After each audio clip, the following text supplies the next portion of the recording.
Olá, boa, boa noite, né? Boa noite, galerinha da quinta etapa.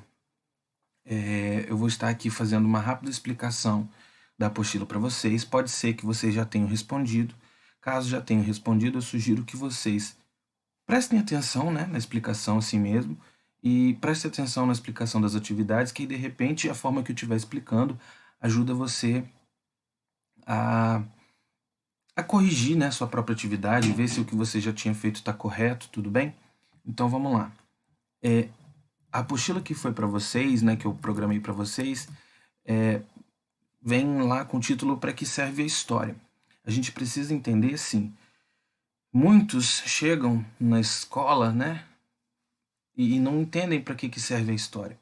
E aí tem lá o texto: sabemos que muitos por aí aprendem que a história é importante para que não cometamos os mesmos erros do passado, para que tenhamos a oportunidade de organizar o agora e o porvir, né? Organizar o futuro, né? De modo mais seguro. Sobre tal perspectiva, o estudo dos fatos consumados teria um valor estratégico.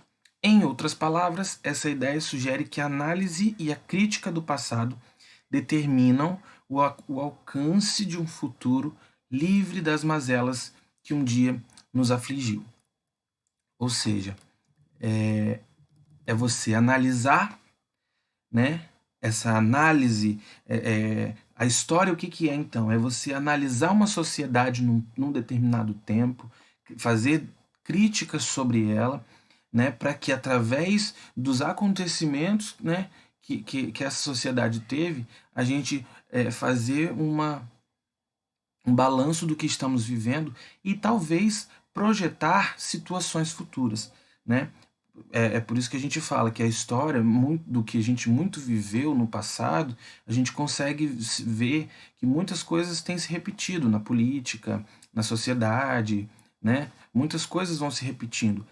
Mesmo estando vivendo numa sociedade, né, contemporânea, onde a gente vive aí com uma tecnologia nunca vista, né? Mas mesmo assim a gente vê que a história, de tempos em tempos, ela se repete, né? E apesar de trabalhar com dados que se encontram no tempo passado, a ciência histórica é uma importante ferramenta para que possamos repensar a situação presente do homem. Então, recorremos à história justamente para a gente repensar que o homem, no modo geral, tem feito hoje, certo? É uma forma da gente repensar, porque como a gente sempre diz, né? A gente aprende com os erros do passado. Da mesma forma quando nós somos jovens e a gente tem os nossos pais tiveram uma vivência e aí a gente aprende com eles, a gente aprende através deles a não cometer os mesmos erros. Da mesma forma é a história.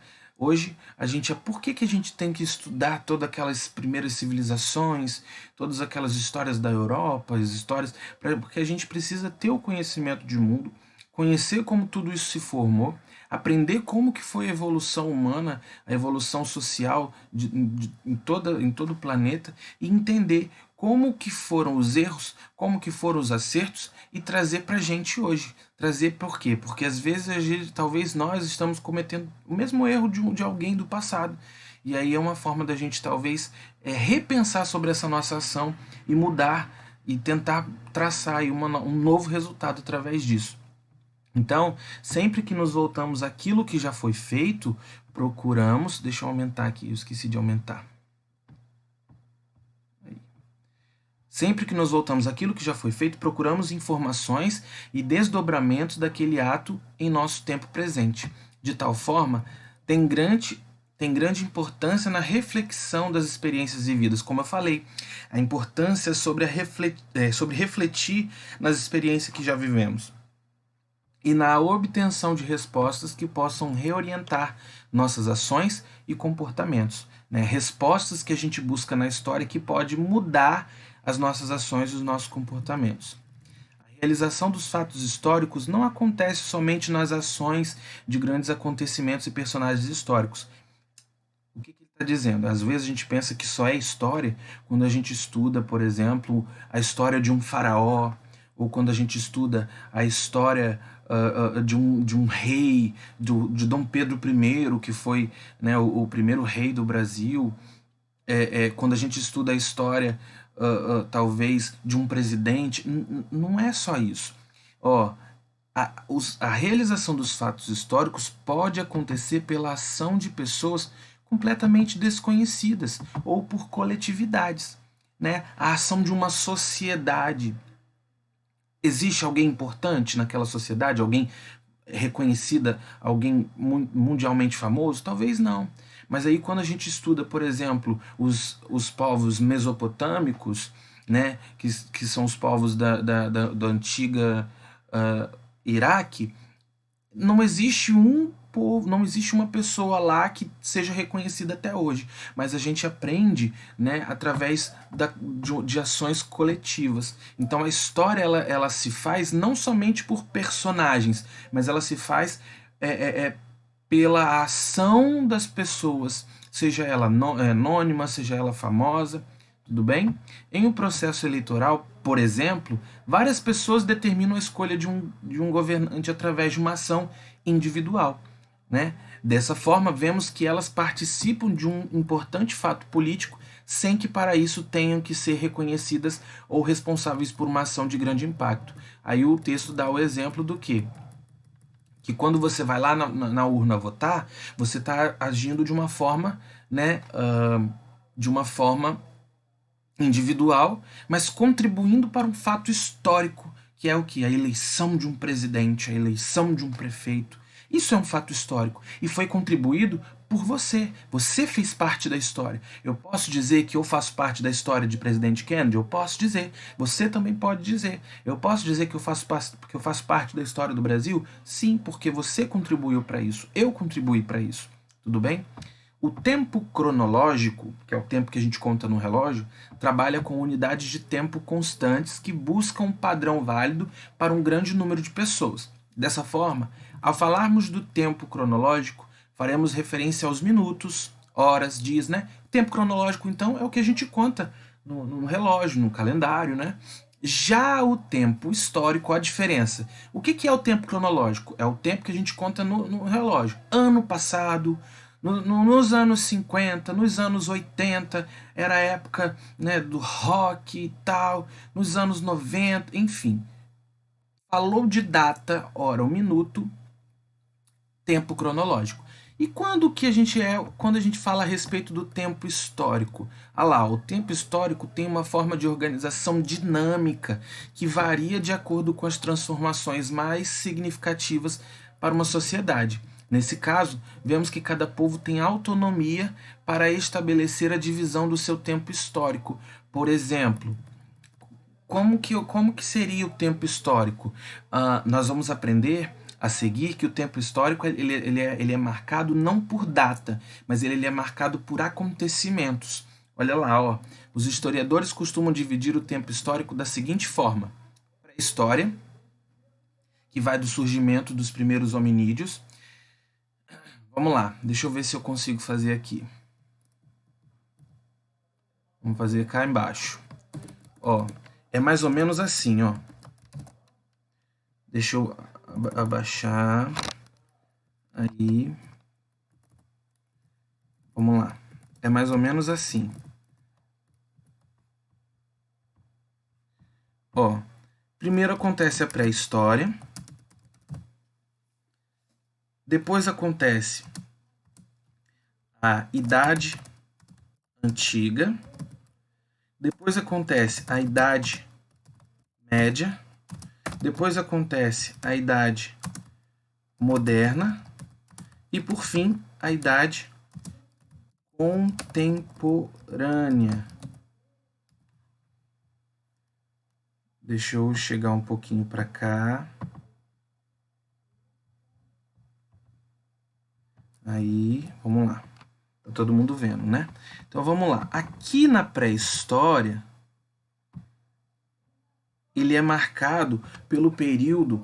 Qual é o tempo histórico? Não, lembrando, tempo histórico não conta no relógio. O tempo histórico, que a gente chama de pré-história, é o período onde surgiram os primeiros homens, né? Onde surgiram os primeiros que a gente chama de os primeiros hominídeos.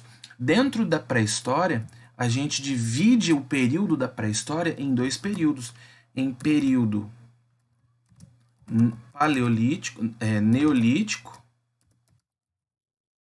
e período paleolítico. O período, eles só se dividem por quê? No primeiro período, no período neolítico, os primeiros homens, eles viviam de forma, eles eram nômades. Como assim nômades? Viviam de lugar em lugar. Eles só viviam aonde tinham animais de caça para eles comerem. E aí, quando eles aprenderam a manusear o fogo, quando eles aprenderam a produzir a terra, a produzir agricultura, eles passaram então a morar no lugar. Porque se ele está produzindo agricultura, ele não precisa sair dali, né? Para procurar comida. Esse período a gente já chama de período paleolítico, né? Ou idade da pedra. Esse seria como se fosse esse período da pré-história, como se fosse a idade da pedra, né? Então, só resumidamente, e aí quando que começa a idade antiga? Quando eles aprendem uma forma de escrita. Quando eles aprendem uma forma de escrita, uma forma deles se comunicarem, que, né, que lá naquele tempo seria a arte rupestre, né, que é aquela arte pela parede, com aqueles desenhos, aí inicia a Idade Média, a Idade Antiga. Quando que inicia a Idade Média? Quando a idade. Aí tá, na Idade Antiga surgem também as primeiras civilizações. Roma, Grécia, Mesopotâmia, Egito Antigo. É na Idade Antiga que surgem as grandes civilizações. Quando que começa a Idade Média? Quando a cidade de Roma, o Império Romano, ele cai. A Idade Média dura média 1000 anos, né? Até quando que termina a Idade Média? Já quando a Europa está finalizando um período que a gente chama de feudalismo. Só que aí daí para frente, hoje nós já estamos na Idade Contemporânea, porque surge aí, revoluções industriais, revoluções em toda a sociedade. Eu não vou abordar isso tudo aqui agora porque vocês vão estudar lá na frente. Eu só quero que vocês entendam o que é tempo histórico, tudo bem? Aqui nós já falamos. Olha lá, tempo histórico, pré-história, que surge dos primeiros hominídeos até a invenção da escrita.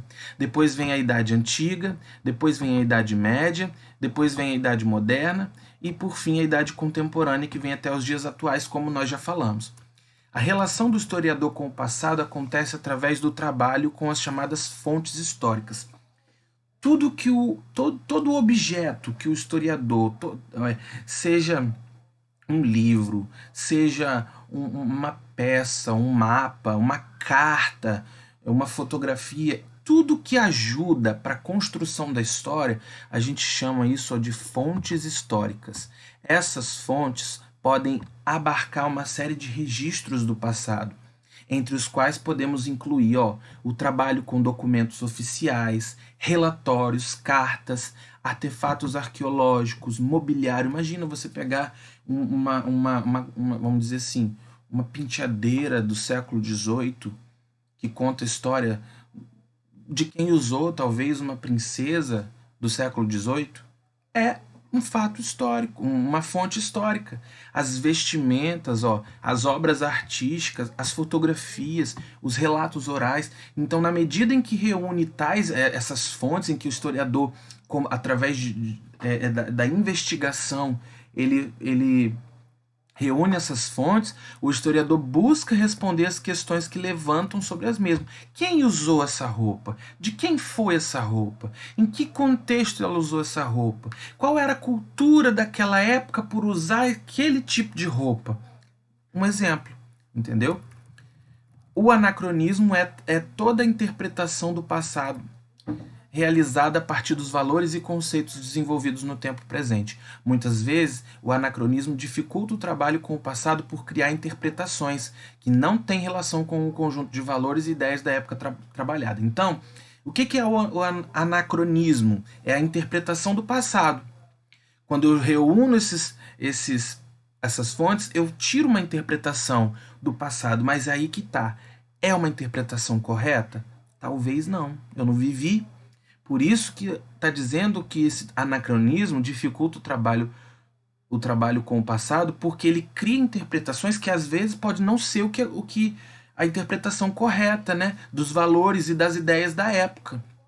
De tal forma, esse tipo de ação pode incorrer no desenvolvimento de interpretações incoerentes sobre as experiências, questões e modos de vida da sociedade passada. Então, por que a gente estuda história? Para compreender uma sociedade, para aprender aquela cultura, para a gente refletir sobre a nossa ação do presente e, quem sabe, prevenir, mudar consequências, resultados futuros.